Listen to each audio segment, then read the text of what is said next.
បាទជំរាបសួរពុកម៉ែបងប្អូនថ្ងៃនេះខ្ញុំបាទមានទូអង្គវត្ថុស័ក្តិសិទ្ធិសម្រាប់ចែកម្លែកចែកជាវជូនដល់ពុកម៉ែបងប្អូននៅក្នុងមាននាងពួន3គ្រាប់បងប្អូនណាមាននាងពួន3គ្រាប់បាទតែរៀងបន្តិចបងប្អូន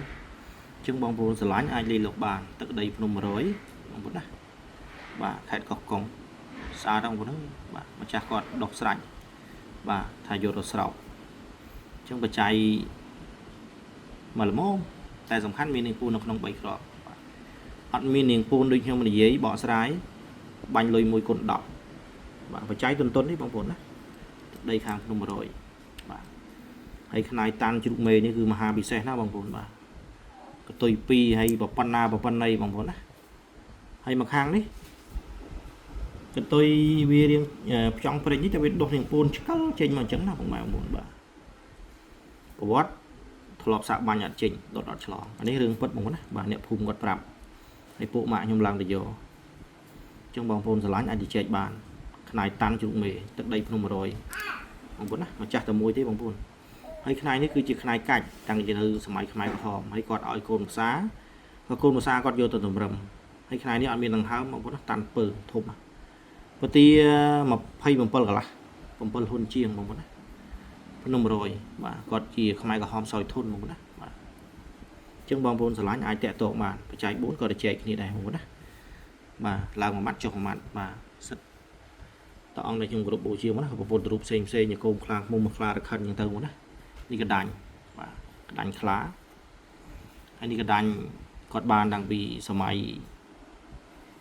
ពលពតបងណាពលពតនេះកដាញ់សក់ស្រីក្រមុំព្រំចារីបាទអាយុចូល5ដល់10ឆ្នាំហ្នឹងណាកដាញ់កឌិបបន្តុកអញ្ចឹងក៏ថ្ងៃលោកពូដែលគាត់ទៅហ្នឹងក៏ជ្រុះហើយក៏លោកពូបានពីសម័យពលពតហ្នឹងណាបាទសម័យបើគិតអាយុលោកចូល50ឆ្នាំជាងតែខ្ញុំអត់ជឿទេបងណាបាទថ្មមកចែកបានទេរាប់ខែដែរថ្មមកត្រូវគ្នាមួយគាត់អញ្ចឹងឥឡូវបានណាបាទកដាញ់សក់ស្រីកមុំព្រំចារីនិងកដាញ់ខ្លាអញ្ចឹងណាបងបាទថ្មសំលៀងខ្នាយតាន់ជ្រូកមេនិងខ្នាយកាច់តម្រឹមបាទខ្នាយកាច់តាន់នេះក៏ចែកជូនបងប្អូនតែកូនភាសាគាត់តម្រឹមបច្ច័យទុនបងប្អូនណាមកល្មមសំរុំអាចទទួលយកបានបាទ YouTube របស់ខ្ញុំបាទបារមីចេះតាន់ខ្នាយតាន់ស្រុកបេងខេត្តពោធិ៍សាត់បាទហើយនឹង TikTok បារមីចេះតាន់និងម៉ាប់ពីលវែងហើយនឹង Facebook ម៉ាប់ពីលវែងដូចគ្នាបងប្អូនណាសប្តាហ៍ថ្ងៃខ្ញុំចែក4 account ហ្នឹងអញ្ចឹងបងប្អូនស្រឡាញ់អាចតាក់ទងបានចប់វីដេអូខ្ញុំបាទដល់លេខ Telegram លើ Channel YouTube ហើយ TikTok លេខនៅលើ account TikTok ទាំងពីរ account មកហើយ Facebook ក៏លេខនៅលើខ្ញុំធ្វើវីដេអូហ្នឹងអញ្ចឹងបងប្អូនស្រឡាញ់អាចឌីឡូបានធានារបស់ល្អរបស់សុទ្ធបាទស្អាតណាបងប្អូនរបស់ខ្មែររបស់ស័ក្តិសិទ្ធិមានរឹតដូចជាឈ្នះអស់មា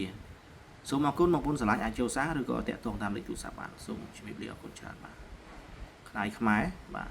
របស់សុទ្ធរបស់ល្អធានាបើមិនសុទ្ធ1 2 10មានភូមិអ្នកស្រុកដឹងឮច្បាស់លាស់អញ្ចឹងណាបងប្អូនអរគុណច្រើនបងប្អូនសូមជម្រាបលាអរគុណបាទ